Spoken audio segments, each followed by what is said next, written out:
Մեր պետությունը աջակցում է մեծ ջերմոցներին, այսինքն շահագրգռված է, որ աջակցի հեկտարներով ջերմատներին։ Ես ազգային ժողովին կառաջարկեի, որ օրենսդրական փոփոխություն լիներ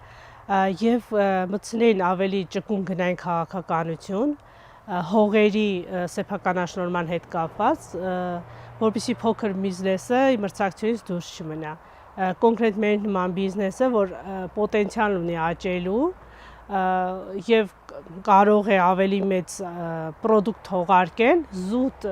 հենց այս պահին մենք չենք օգտվում մեր այդ հնարավորությունից գնային այդ անարդար քաղաքականության շնորհիվ, պատճառով, օրինակ ոչ մի մեկ չի կարող է, երբ որ անկախ փորձագետը ինչ որ գին է որոշում, ոչ մեկ չի կարողանում միջամտել, ինքը ոնց որ